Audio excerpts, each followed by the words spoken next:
Welcome to INFOWARS Nightly News. Thank you for tuning in. Thank you for supporting liberty and a true alternative press for a free country.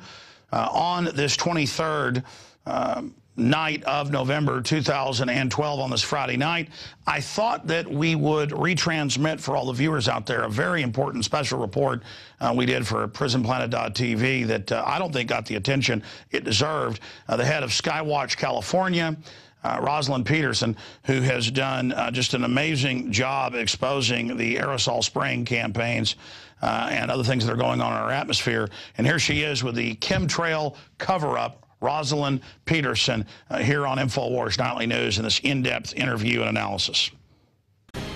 Rosalind Peterson is an environmental impact analyst and founder of California Skywatch. Today, Rosalind is a leader in the fight to expose the true nature of the chemicals being sprayed in our skies. She has compiled extensive data documenting the ongoing geoengineering and weather modification programs contaminating our skies, water, and food supply. My name is Rosalind Peterson, and I was born and raised in Mendocino County in California.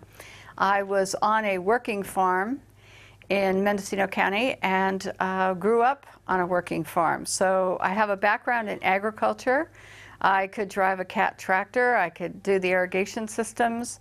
I decided to take environmental studies and planning course at Sonoma State University, where I got my degrees. After some training, I became an agriculture crop loss adjuster, which meant that if there were any crops that failed in California for any reason, crop loss adjusters were sent by the state of California to go investigate where these crop losses were and why there were crop losses throughout the state. So I was traveling about 50,000 miles a year in this process from county to county, assessing what kind of crops, what kind of damage they had, and looking into the reasons for the failure itself and how much value the crop was that was lost at that particular time. And then if there was a crop loss that was legitimate, then ranchers or farmers could be paid crop insurance for the loss of their crops. In '98, I began to notice just a little bit of tree decline on the property here. I began to notice that some trees didn't look as healthy, and I started to worry about that just in the background as something that was nagging, because I was concerned about losing the beautiful trees we have around here. Then in early 2000, I began to notice that I would see jets, and they would leave these little tiny trails, and then the sky would white out after that. And I was always irritated because our skies used to be so crystal clear and blue and gorgeous, and all of a sudden you would see these jets, and I kind of thought of them almost as joyriding, and when they were, or skywriting, and when they did this, then the sky would haze over. And so I found myself, when I was teaching tennis and being outdoors all the time, or traveling for work, that I was irritated a little bit about the idea that the skies were hazed over a lot. So that was the first inkling. And then in 2002, I was working for the Mendocino County Probation Department. I was on a lunch break, and a friend of mine stopped me and dragged me into his office and said, "What do you know about this?" And I said, "Nothing." And so he said, "Well," he said, "look," he said, "I want you to know that something strange is happening here, and I'm really concerned about it. My brother, who's in the military, is concerned about this and has called me a couple of times to say he was concerned that there was something here that was going on that was not quite right." He couldn't go any further, but he did take me outside that lunch hour and say, "Today is a really bad day."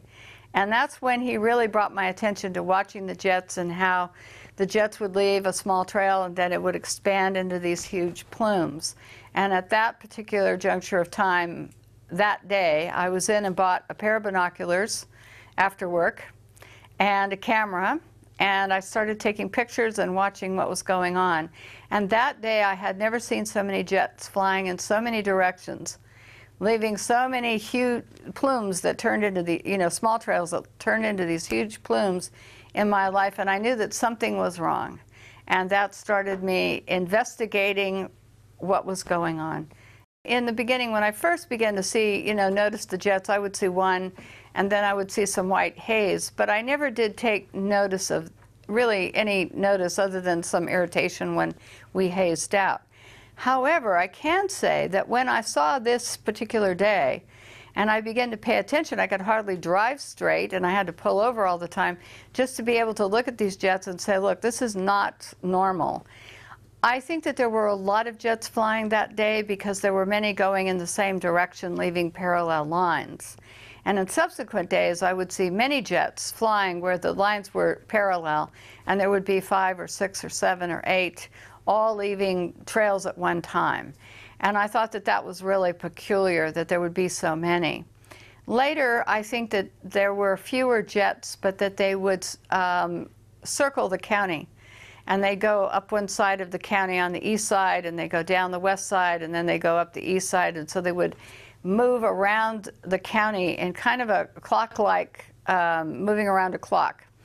Later, we discovered from talking to people in different counties that they were looping out over the Pacific Ocean and then coming back in, and they were doing these huge loops. Discovered that from the size of one plume and watching one plume expand, that they could cover our skies in solid cloud cover in about 3 hours here in Mendocino County. So that became my initiation, and then I started to watch before work, during lunch hour, after work. I started taking pictures, and I started documenting what I was seeing because I thought that there was something wrong with this picture. I had never seen anything like this in my entire lifetime. My mother, who was in her 80s at the time, I showed her, and she said, I've never seen anything like that in all the years I've lived here. Nothing.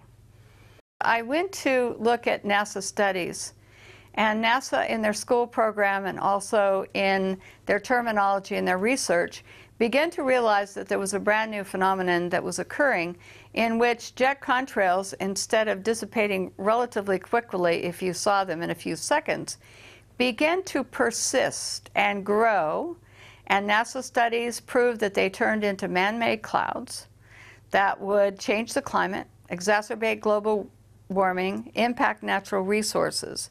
And they began to show pictures on their website of clouds that look like these in the pictures next to me. They would show these pictures. And in showing these pictures, they were like what I was photographing in the skies above us.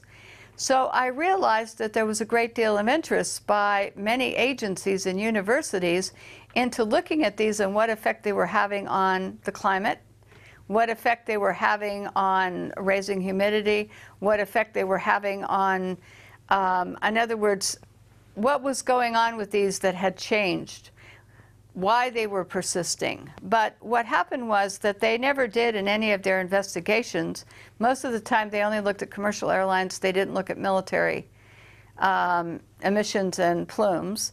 The second thing that they never did is they never took into account that there might be something environmentally unsound about having our skies covered over with these clouds in the beginning. They just noted them, but they never addressed if anything was being sprayed or what changes in the jet or jet fuel or anything else was causing them. They scrubbed all that documentation, so all they did was identify them as persistent jet contrails.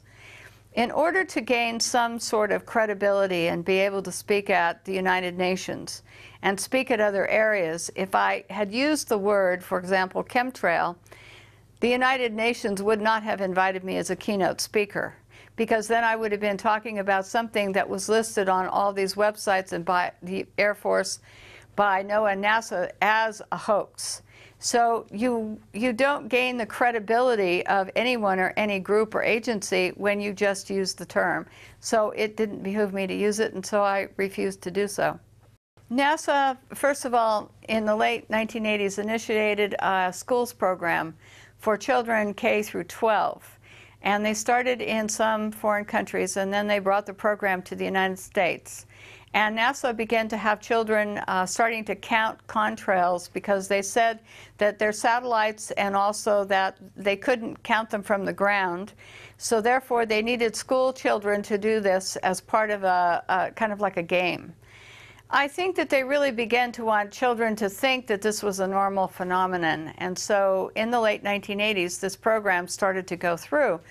When we offered to give our videotapes and our pictures and called up NASA and said, look, we'll provide this because we've done day-to-day, time, date, everything on the pictures and on the videotapes. And NASA turned us down because school children, as they put it, were more reliable. Now, the other thing that was odd, I kid you not, this is what I was told. I mean, I was speechless at this point. But that's what I was told. So then the second thing I found out by calling the National Weather Service, and I would ask them, are you on, online, are you looking at the satellite? And they said yes. And I said, can you look over Ukiah? And they said yes. And I said, well, can you see a jet, leaving a plume?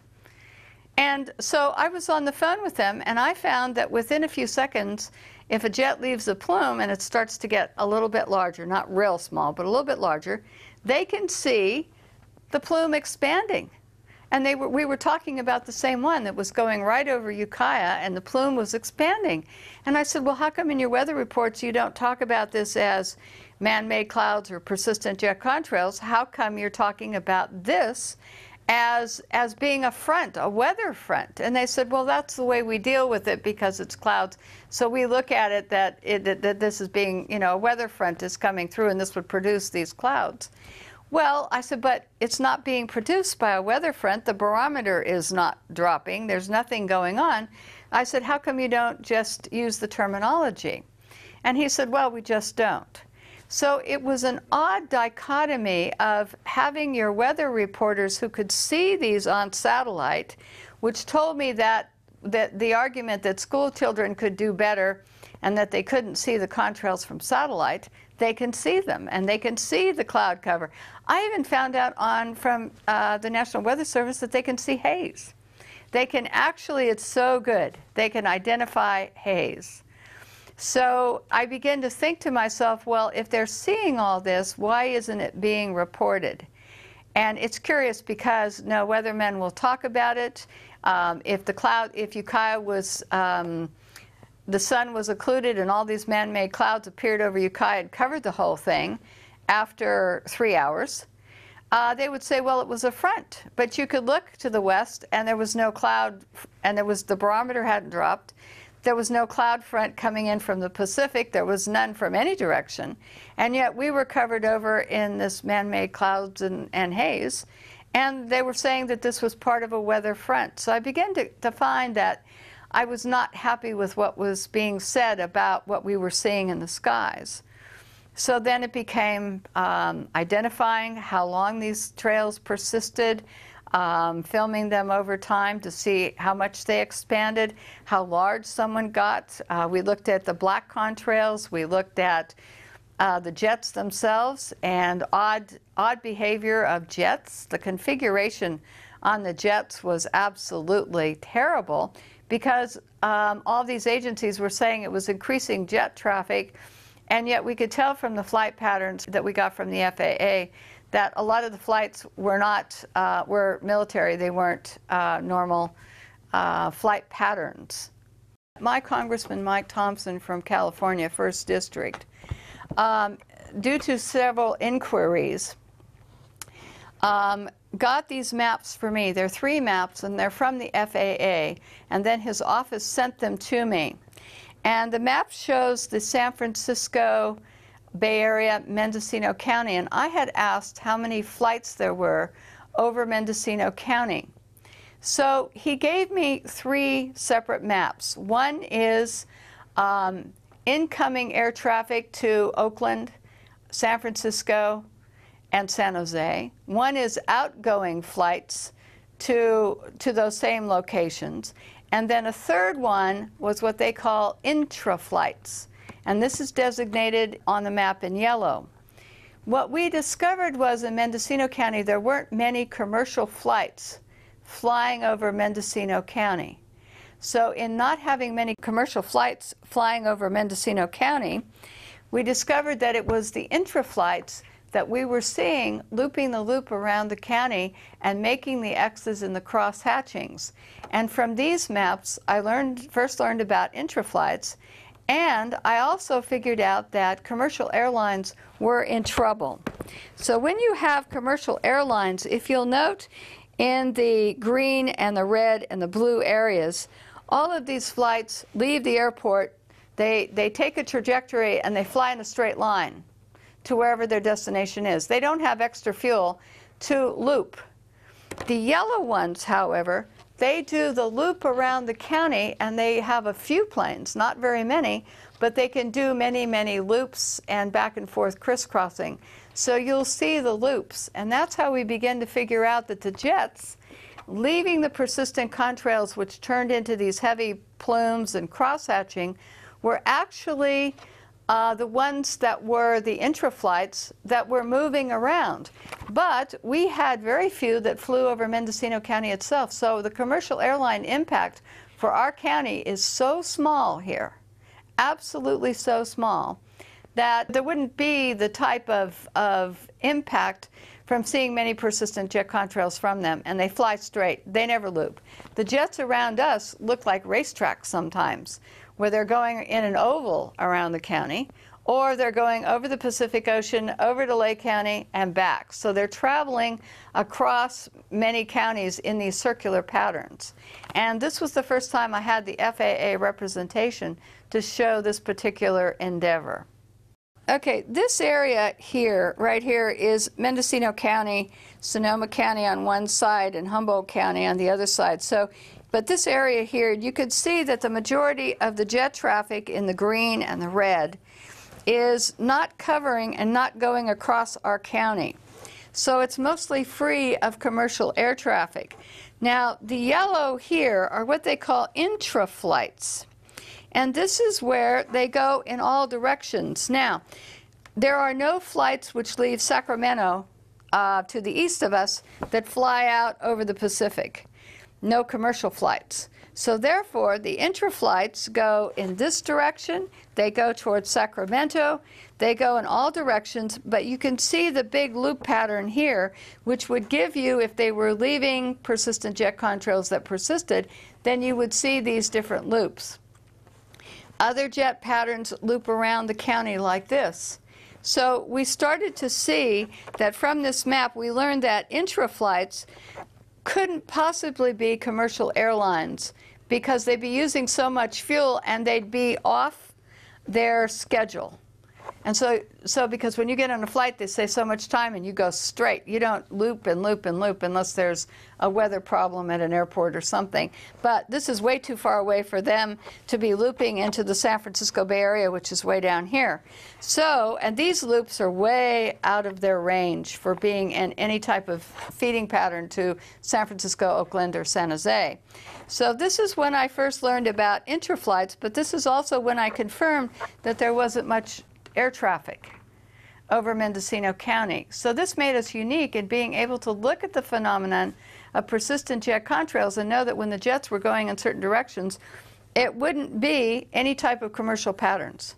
So that's why we knew that the big jets flying, and the big ones we really saw all of the time, many of them unmarked or not clearly marked, were part of this interflight pattern that you can see on this map.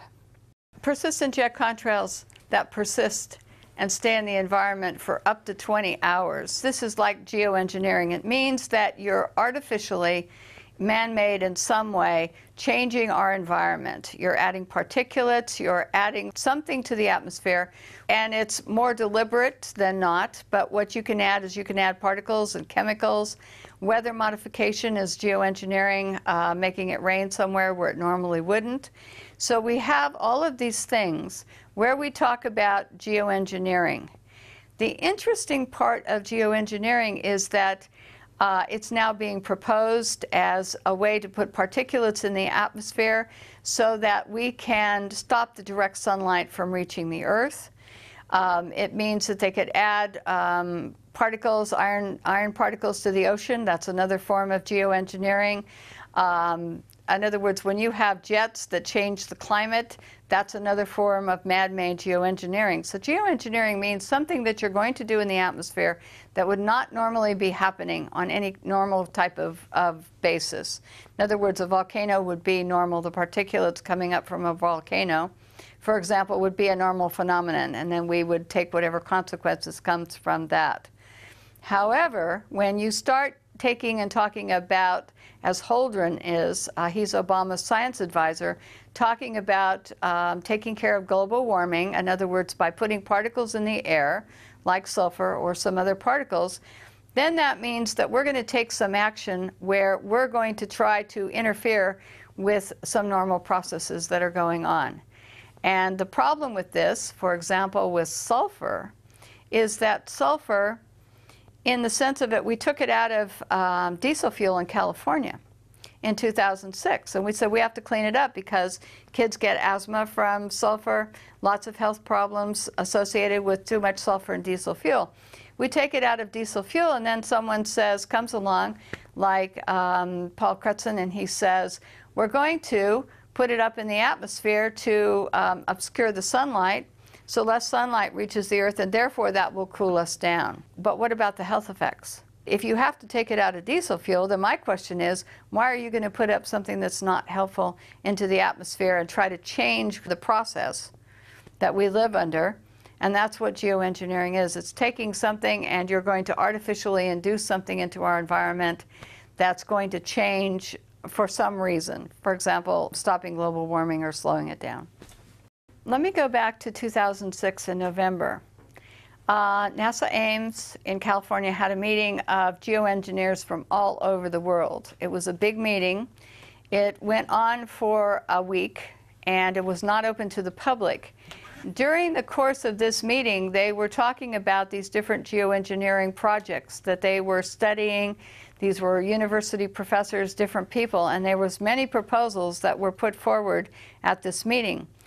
I was lucky enough to be present at the one-day public event that they had on this meeting, where several of the scientists and college professors spoke at this meeting with regard to geoengineering. One of the things we have on tape, because it was allowed to be videotaped, is that they were talking about the word geoengineering. And many of the geoengineering people in 2006 said that they had kept the word out of the public realm because they knew that if the public would find out about some of their schemes of putting chemicals into the air, to shooting salt into the air, all kinds of different experiments, that the public might say no. So they actually admitted that they kept the word geoengineering out of texts and out of, you can't find it in a lot of college textbooks at any lower level in high school, or you can't find it in undergraduate classes a lot of times in colleges. I found that to be true because I went back and looked. So what happened was the phrase was taken out, but a lot of scientists were getting money to study how they could interfere with the normal atmospheric conditions.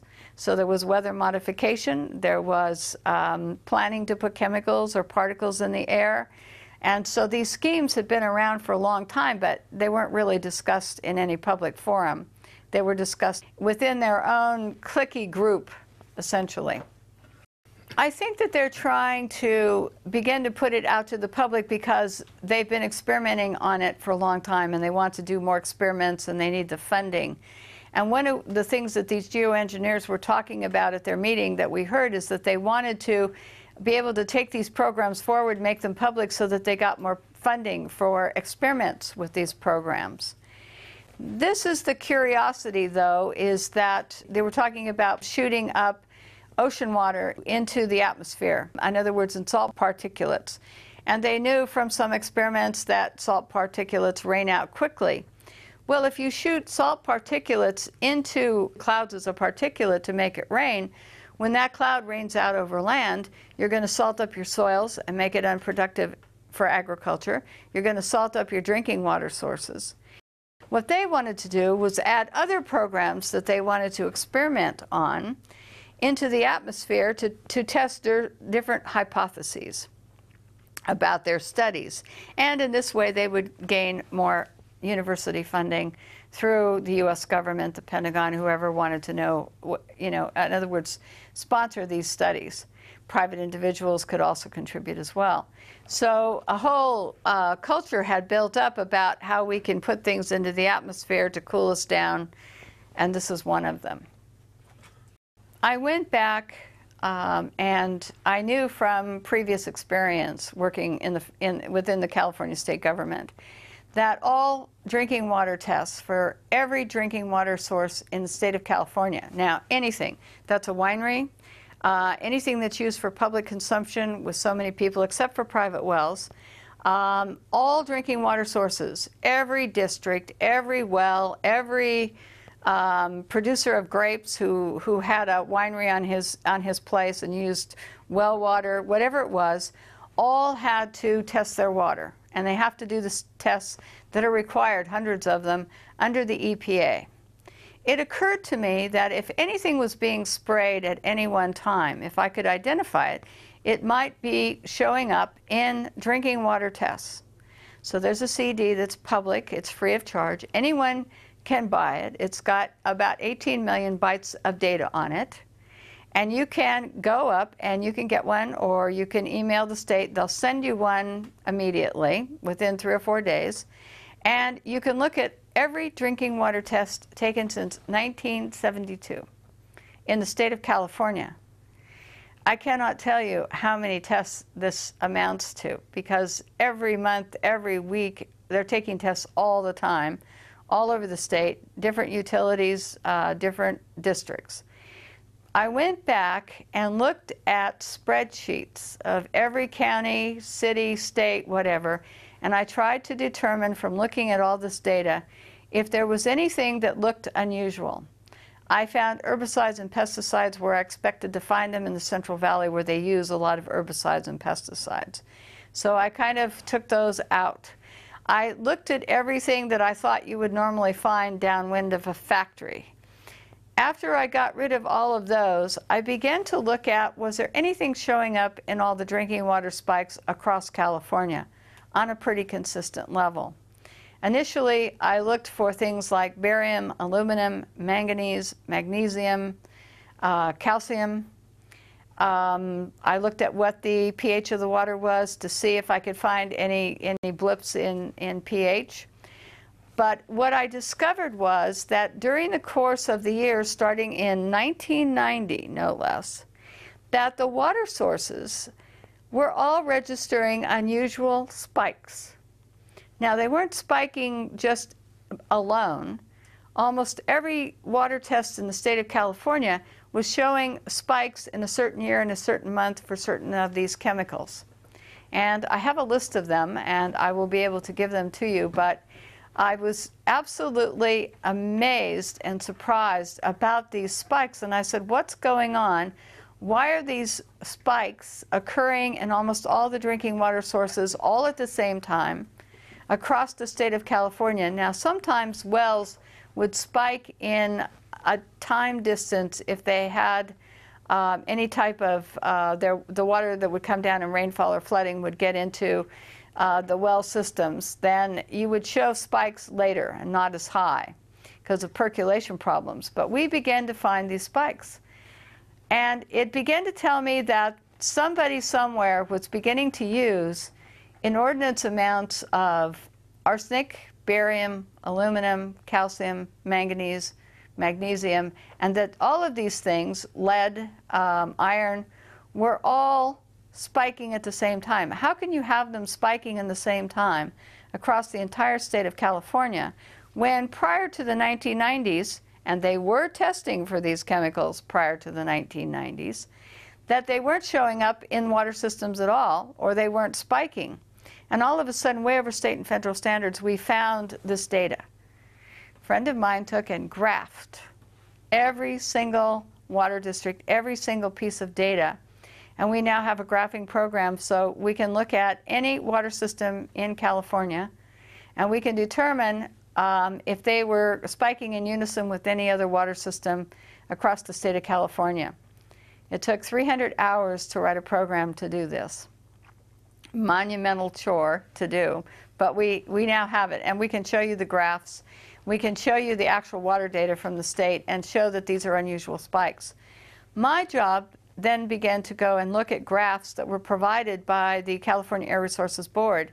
And what we discovered is that the spiking from the California Air Resources Board air tests were also spiking in the same years and at the same time and coordinated with the spikings in the water supply, which led us to believe that this was something that was airborne and had to be hitting us from the air. Now, the California Air Resources Board did do a number of tests to see if any of these chemicals over time, and they weren't doing it because of us, they were doing it out of curiosity, but they did run some tests to see if any of these chemicals were coming over from China. And what they found is, if it wasn't in any great quantity, and for the most part here in Mendocino County, where they had one test site, there wasn't anything coming over. So that led me to believe that it had to be over us. Something had to be happening that was happening here versus maybe somewhere else coming in from the Pacific.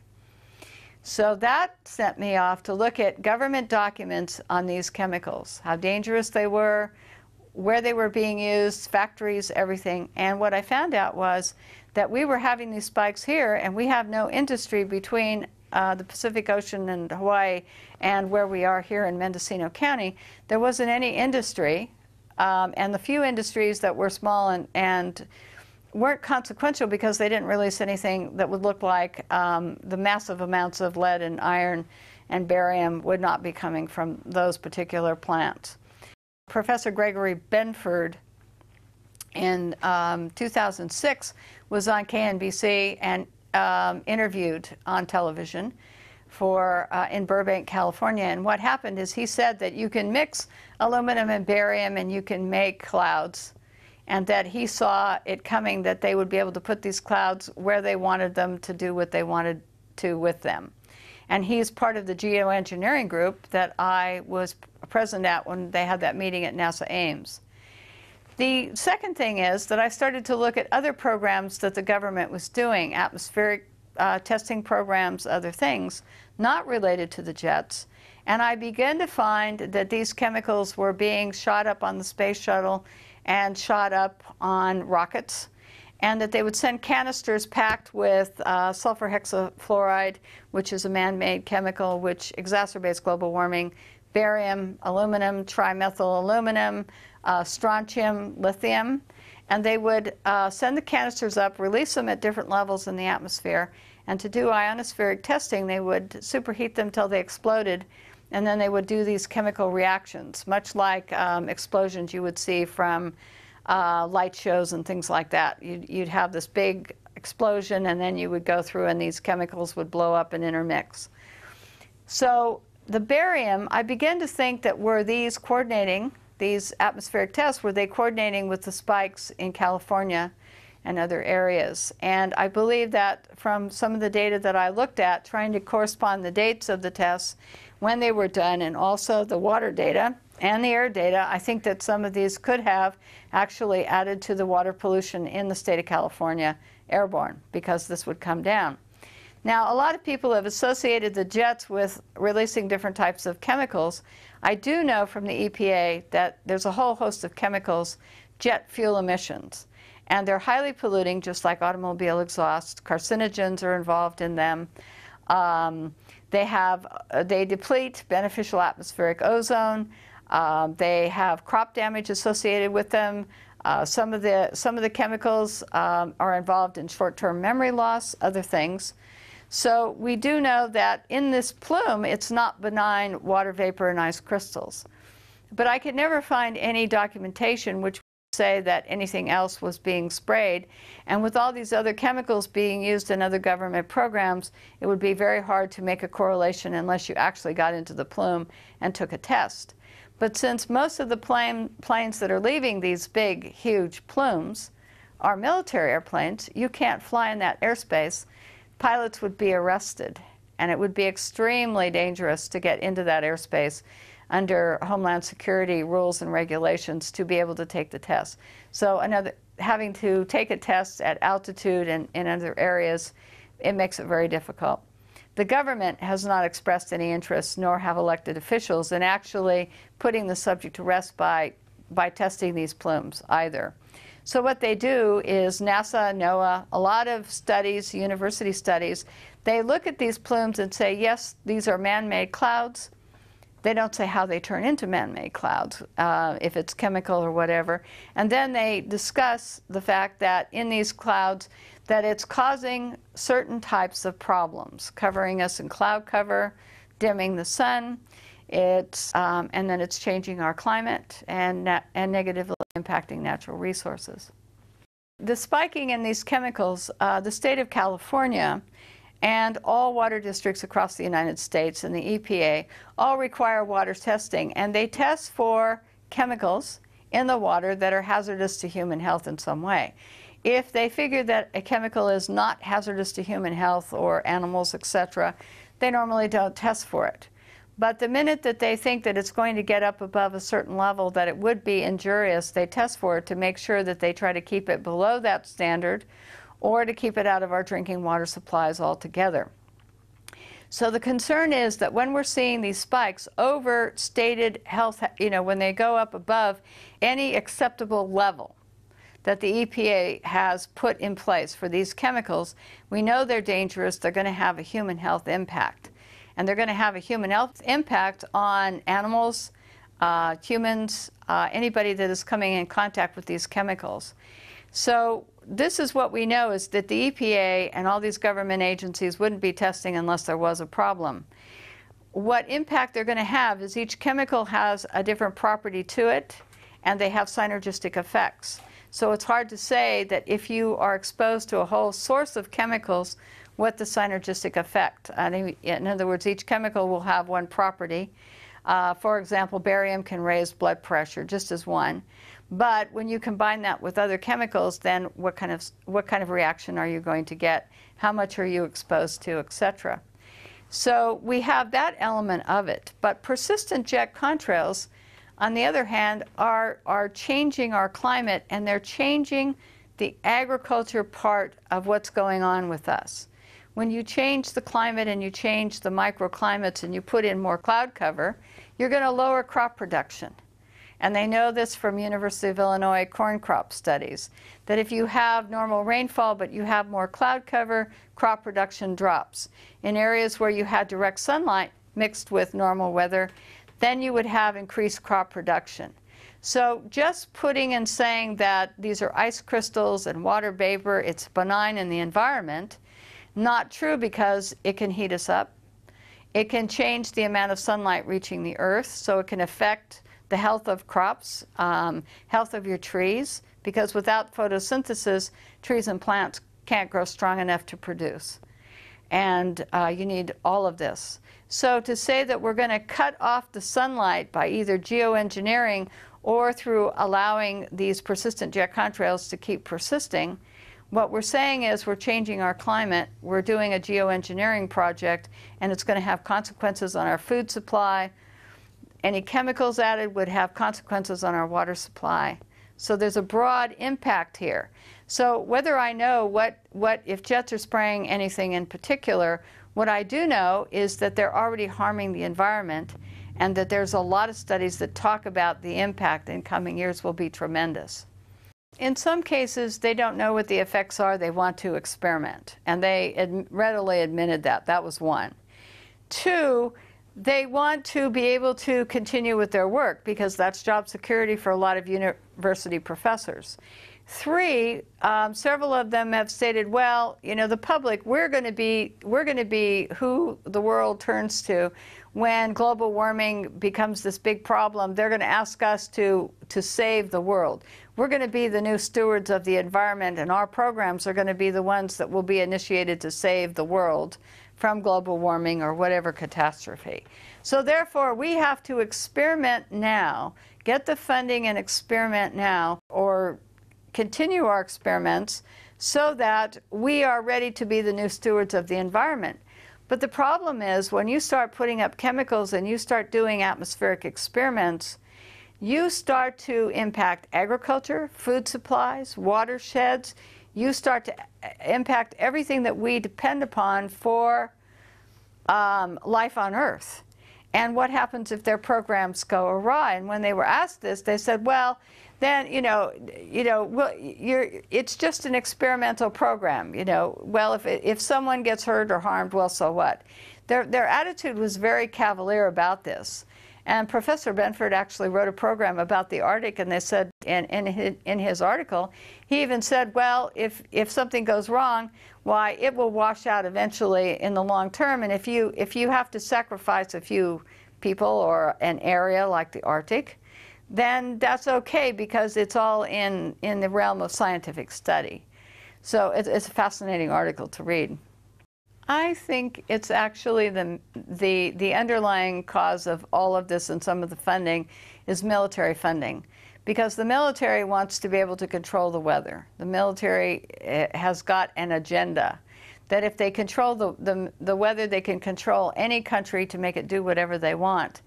And many documents, Owning the Weather 2025, there's several documents in which they talk about how, rather than having some weapons of mass destruction, in other words, bombs or something, if they could control the weather in a country, they could actually force them and say, look, we will put you in drought, we will put you in floods. So some of the experiments with the weather modification and other things that the geoengineers are doing would mean that it would be a military application, and a lot of money comes from the military sector for this. I've looked at some of the universities, and I looked at the funding chain, in other words, who's funding these, because it has to be public, and we know that the military is also initiating programs and paying for funding. So when you look at the funding stream, you can see that it's private corporations, you can see that it's the military. So there's a lot of funding in there that's not coming from you and I because we couldn't afford it. And the big military budget is where there's a lot of extra money for experimentation. So that's where a lot of the funding. And then it's private corporations who will make money from these experiments going in and will produce whatever's needed to do these experiments. So that funding is coming in. It's like the CRES program. The CRRES, when they were sending up these canisters loaded with chemicals to superheat, well, that was a NASA budget, that's the US Air Force budget, and then they do ionospheric testing. Well, how do we know what impact that had on the environment that protects us around the Earth? We don't really know. We just don't really know. The first thing that we started to notice about jets and these engines is they would leave a small contrail, very small. You would see it behind the plane, it would disappear within seconds and be gone. All of a sudden, this new phenomenon began to appear somewhere in the late 1980s, as far as I can document from Mendocino County, looking at pictures and weather documents and cloud pictures, old cloud pictures. All of a sudden, there seemed to be a time when NASA and other agencies began to realize that contrails were beginning to persist. So NASA started studying jet contrails, and they started to see that they were persisting for up to 20 hours.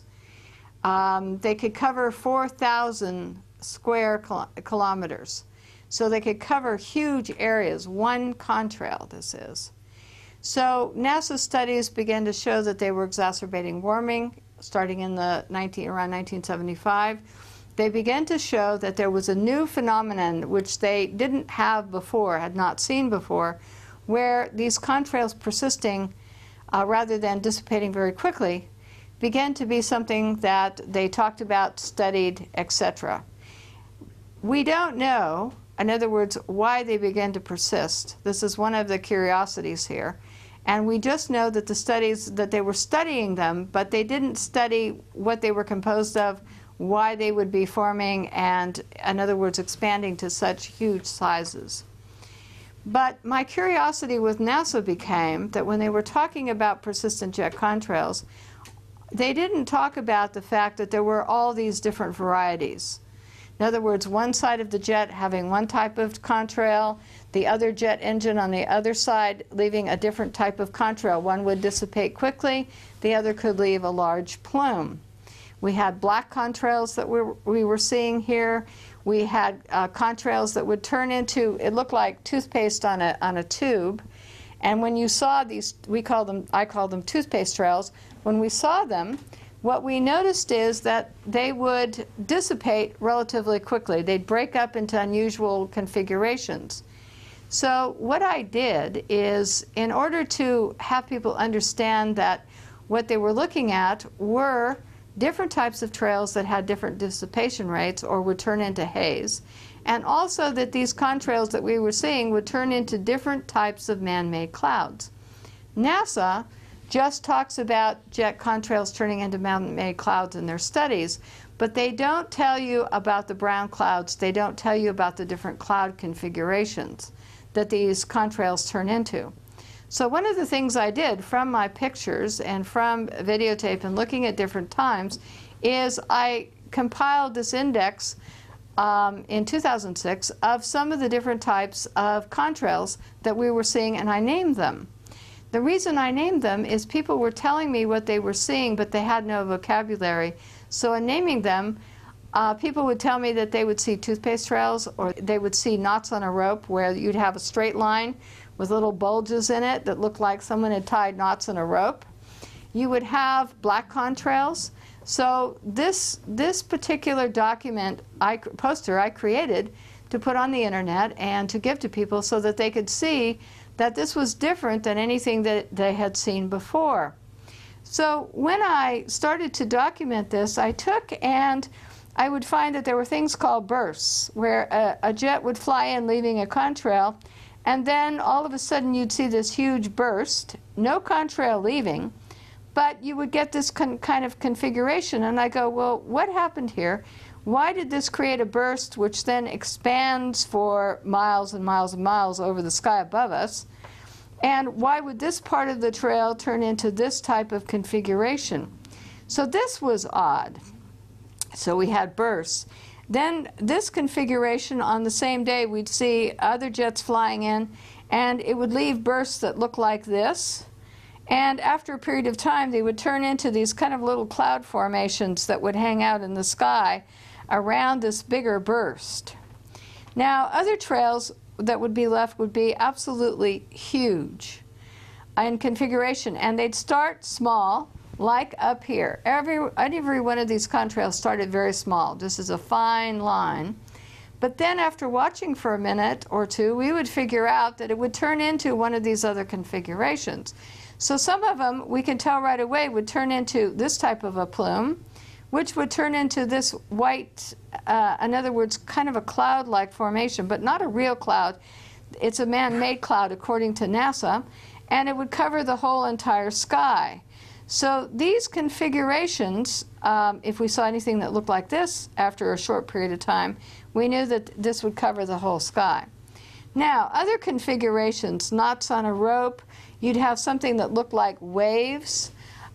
You would have what we call mushroom type of contrail, where part of the contrail turned into mushroom-like, it looked like mushrooms growing on one side of it, and the other side would not have that configuration.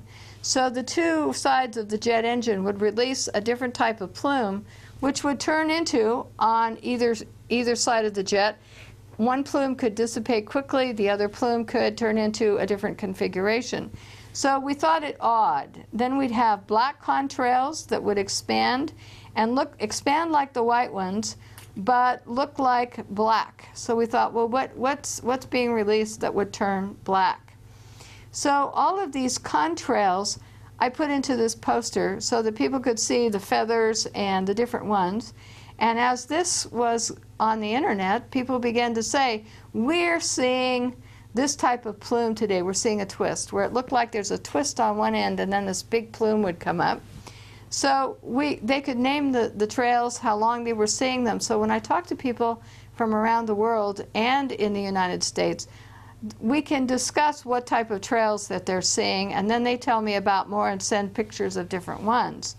Now this one, this colorful one right here, almost looks like an aurora, and this type of contrail is usually laid out before we see this kind of configuration. Now, without this, you can't see the color in the background unless you have the contrail here to show you what it looks like against the cloud. You can't watch the experiment or whatever's going on.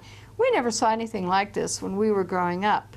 My mother, who first saw these when we were back, first seeing this in 2002, said, never saw anything like this. We would have noticed. Somebody would have been taking pictures of this. Someone, see, it has to be new because there were no pictures of this. So this is why I invented this particular poster, just so that people could get an idea of the different types. Well, then what happens? Why would you get different types? And so the standard answer is, well, there's different atmospheric conditions. But then we found that one jet would lay a short contrail, another jet right behind it would be leaving one that turned into a huge plume, another one would leave white haze. So we're saying it can't be just atmospheric conditions, there has to be something else going on. Then we saw X's and stop and goes, where a jet like this would leave a plume and then all of a sudden it would stop. We saw spray apparatuses where there was a wingtip to wingtip spraying, so that you could see that there was spray coming off the entire length of the wing. Stop for a while, then start again, stop for a while, start again. So all of these things were going on, and we're saying this isn't just normal, something that we've seen since 1919, before we even had the equipment and no jet engines. So when NASA says they've seen contrails, for example, since 1919, not from jet engines because they weren't in existence. Many times in recent years, we have seen this configuration, this aurora-type configuration here. However, when you go back into recorded history, people have been taking pictures for a long time. People have been addressing this issue for a long time. And there would have been pictures somewhere in the 60s and in the 50s. Someone would have been taking these kind of pictures, looking at these type of clouds, seeing these configurations. And so that's why this is a new phenomenon. And this is something we have to address because it's impacting agriculture and the amount of sunlight reaching the earth as these expand. So we know that they're having certain problems. So we have to get our elected officials to begin to address these issues of how they're impacting our environment, and are we going to allow this to continue? And that's another issue here to be dealt with somewhere down the road. But this is why I'm bringing all of this to attention. Now the other thing is, up in these pictures up here, a lot of pictures we have white haze. And we never had white haze here. We had clear, deep blue skies. We could see the stars. Now we have studies showing that telescopes are going to be worthless because we're either going to have the white haze or we're going to have these man-made clouds. You won't be able to see the stars, which we can't a lot at night, because we've got all of this cloud cover and white haze going on. But a lot of times the jets will quit spraying here if they say there's some celestial event going on, or there's going to be some sort of fireworks or an air show. All of a sudden, how come we have blue skies? Jets aren't leaving contrails anymore just because there's an air show or because some event is taking place. So sometimes we have no jets, and our skies start to go back to blue, and the white haze begins to dissipate. But then the minute that they start again, then we go back into having our skies look like this. That leads us to questions on why rickets is on the rise, where children now in the United States are suffering from rickets, according to the CDC, University of California at Berkeley, Kaiser Permanente Hospital, are all studying an increase in rickets. Why are we having rickets? Well, when it's the turn of the century and when children worked in coal mines in the United States, those children suffered with this bone disease called rickets. Now it's on the rise in the United States, and could it be that we're having so much cloud cover from these persistent jet contrails that turn into man-made clouds and haze that we're getting less sunlight, and therefore we're not getting enough vitamin D and we're getting cases of rickets? No one is looking at this subject with regard to when they're studying rickets. When I look at their studies, they're studying a lot of other things, but they're not studying what's happening in our skies to determine if this is one of the causes, and this is something that should be addressed. What we see from the ground is we'll see a plume and then it expands. And the satellite pictures do show, and I have a lot of them, other people have a lot of them, we've seen them, do show the contrails, and they show the cross-hatching. They show that they're expanding. You can watch them over time on satellite pictures, and you can see as there's flights going around over certain areas that they expand. So we can see them. So they can see them from space, they can see them from the ground. So that there's no secret here about who's flying the jets. The FAA keeps records, Homeland Security keeps records, everybody keeps records, who's leaving the contrails, where these planes take off from, because they have to file flight pass. And they can see them, and they can follow them at the National Weather Service to see how the plume expands. So this is not a secret. So the satellite pictures are very revealing, and they're very good with looking at this type of phenomenon. Global dimming just means that the amount of sunlight reaching the Earth is beginning to be reduced by cloud cover, by haze, by pollutants.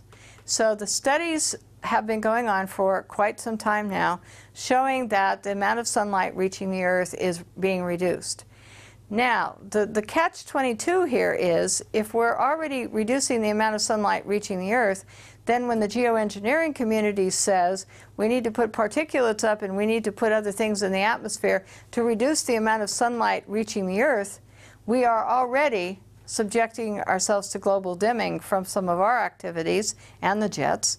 So wouldn't this cause a worse problem, because we're not cooling down, technically, because we're in a global dimming cycle, which is getting, the amount of sunlight reaching the Earth is getting less and less. So I have some questions about global dimming, and also about scientists putting more things in the air to stop sunlight reaching the Earth, because if you don't have the sunlight, then you don't have crop production as well. So human health decline, mentally, depression, all kinds of things can happen because we obscure the sunlight from reaching the Earth. Weather modification means that someone puts a chemical or particulate, something into the air to seed clouds to get them to rain out or to snow in areas where they may not rain out or snow if left on the normal weather cycles. So weather modification is done throughout the United States. Anyone can modify the weather at any time without any congressional oversight, no state oversight, for the most part, except for Texas has an advisory body. But people can go and modify the weather. They may or may not have to report to the federal government, NOAA, and if they have to report to NOAA, NOAA can probably waive any requirements for reporting, and that's why we think that we don't see a lot of ongoing weather modification reported in the eastern part of the United States, is because they may be waiving the requirement. We're not sure about this, but that's another level of investigation. However, documents that I obtained from NOAA, that all public record, anyone can obtain them, show that there's over 60 ongoing weather modification programs in the states that are marked in yellow. Now, I designed this because of NOAA documents, and documents from Canada and documents from weather modification companies who were openly talking about doing weather modifications in other countries. So the yellow part of this section is all ongoing weather modification programs. They can use rockets, small planes, large planes. They can use any method to ground-based applications, shooting things into the air. All these can be used in weather modification by companies or states or cities, private companies, private individuals. Anyone can modify your weather. Now, they don't need public consent, public permission. They can use any chemical that they choose, experimental or silver iodide, which has been around for a long time. And so all of these programs are ongoing. One weather modification can modify 184,000 square miles at one time, and that's bigger than the square miles of the state of California here. California is only 164,000 square miles, and yet one state is modifying 184,000 square miles. That's bigger than Idaho is modifying, only has 63,000 square miles, but they can modify 184,000 square miles. So the range that they're modifying is into other states over other areas. Now, you can have rain enhancement, snow enhancement, you can have hail suppression, they can dissipate fog, all kinds of programs are going on. But most of it is involved in putting rainfall or snow, more of it, or into areas where it doesn't usually get very much. So you can, the major impacts are agriculture, watersheds, tree areas that might be subjected to not getting as much rainfall. And once these programs are implemented, they can't control the end result. So you could get flooding, too much rain, not enough rain. Now, Wyoming, for example, here, decided in 2006 to put more snow into the Wyoming mountains than ever in recorded history. And what they intended to do with that extra is to run it all into Southern California to feed Southern California's thirst here. So they implemented the program and they were extremely successful. Never had Wyoming had so much snow in its mountains. However, since that time, Colorado and surrounding counties in Wyoming have on and off suffered drought, extreme drought. And they have less water coming down the Colorado River. There's less in the watershed. So you're having a problem that when you modify in one area, you're going to subtract or have a negative effect on another area. Siskiyou County up here in the central part of the state, up north of us and east, fought PG&E and solved the problem of the weather modification that was going to be implemented there, because they said, we don't want you to modify our weather to put our snow and our water somewhere else. So they put a stop to PG&E modifying the weather. However, the city of Los Angeles is now got a weather modification in the San Gabriel Mountains. And this weather modification is new, starting in 2008. And now we're having complaints from agricultural producers in this area that they're in drought and not getting enough rainfall.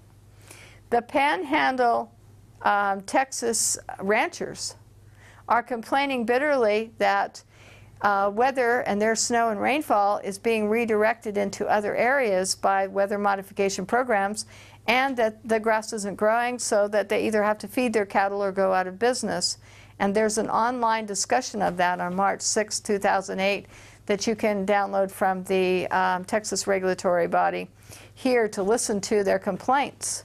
And they even feel that some of the weather modification programs have triggered tornadoes and unusual weather events in their areas. So this is what it looks like here. Canada modifies the weather here. You're having some experiments in Florida, and you're having some experiments in Alaska, and Mexico is modifying the weather. So as the jet stream moves from west to east, California and PG&E says, well, if we need extra water, we can take an extra 10% of the water from one of our programs and keep the water from traveling into Nevada. We will have it rain out or and put it in snow, and we will have do that so that Nevada could get less water. So as the jet stream moves this way and people are putting in more and more weather modification programs, it's going to affect agriculture, watersheds, water supplies as it goes this way, because you're going to be putting it in places that don't need it for private gain, commercial gain. Ski resort could have a weather modification over their ski resort, which might take water from somewhere else or snow from some other location. So we need to get Senator Kay Bailey Hutchison's bill, number 601, defeated this year, because it allows anyone to mitigate or modify the weather with very little definition of mitigation in order to do what?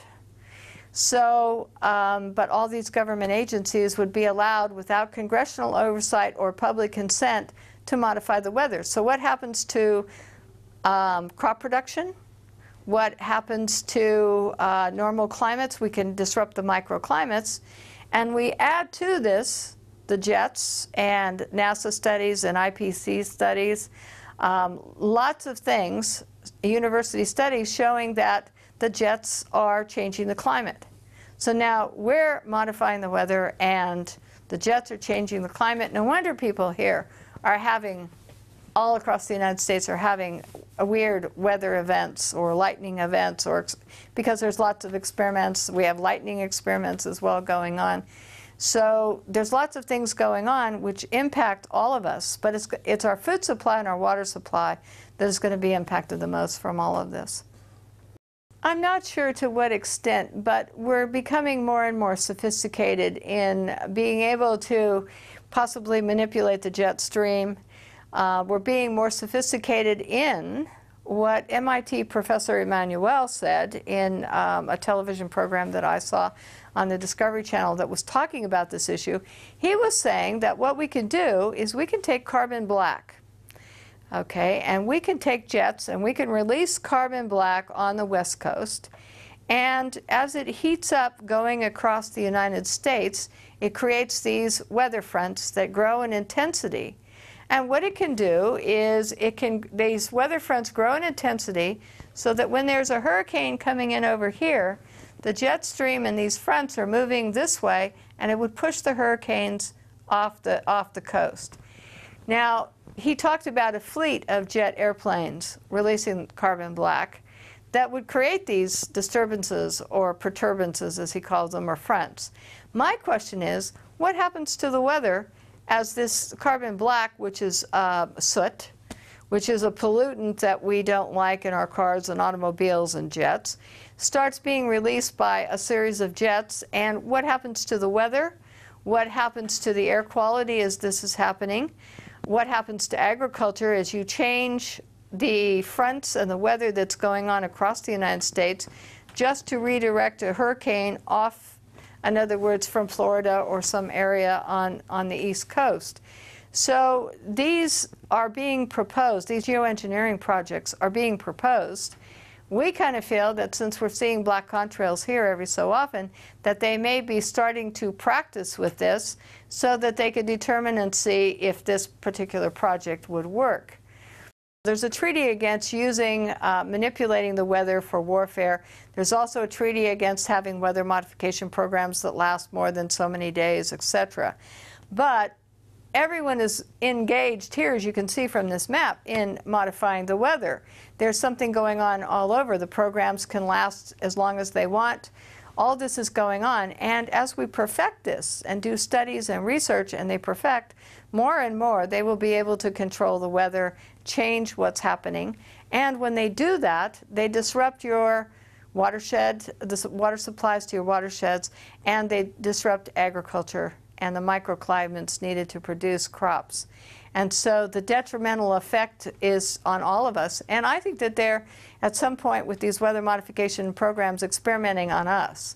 In other words, we're the guinea pigs to see that if we do this, then we may have this effect. And we could be used to perfect it. And since there's no oversight, no rules, any chemicals can be used, any experiment with regard to the atmosphere, and that the public has no say, then this is a dangerous thing that we're experimenting with, because we could be destroying our own food supplies.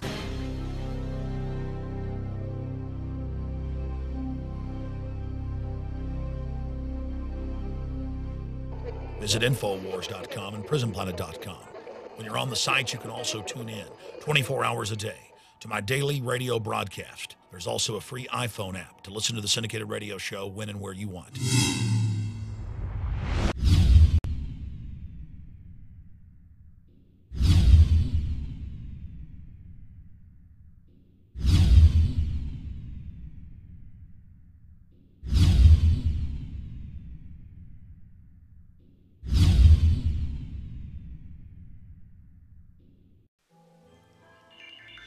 Alex Jones here with a message that could revolutionize health in this country. Going back about a year and a half ago, I began to learn about the incredible health effects of longevity products. Aaron Dykes lost 92 pounds. We're going to show you some before and afters. Aaron, break down what happened, your story. I've worked really hard with diet and exercise to try to lose weight, but I just didn't get the results. It just didn't happen. Then I saw what you were doing with InfoWarsTeam.com.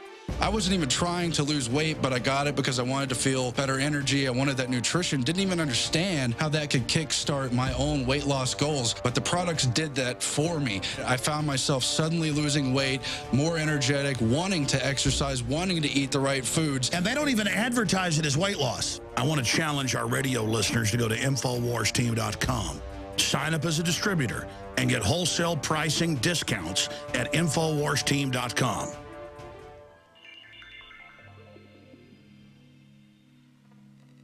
Alex Jones here with a message to fellow freedom lovers. The prognosis for the entire planetary economic system runs from bad to worse. The globalist model is to shut down societies and starve patriots out until they acquiesce to the global takeover. That's why we've assembled the most vital and important preparedness items at InfoWarsShop.com. These are items that I did research on, that I personally use. We've got the life straw, so you can turn fetid water into safe water anywhere you go. The K-Tor hand crank generator to charge up key equipment during power outages or out in the field. Strategic Relocation, 3rd edition by Joel Scalzo. When Disaster Strikes by Matthew Stein. ThyroSafe, used by Homeland Security to protect yourself during any radiological event. Hand crank shortwave AM/FM radios. Everything that we've researched and found to be the best is available at InfoWarsShop.com, and your purchase makes our InfoWar possible. We're getting prepared. Are you? InfoWarsShop.com.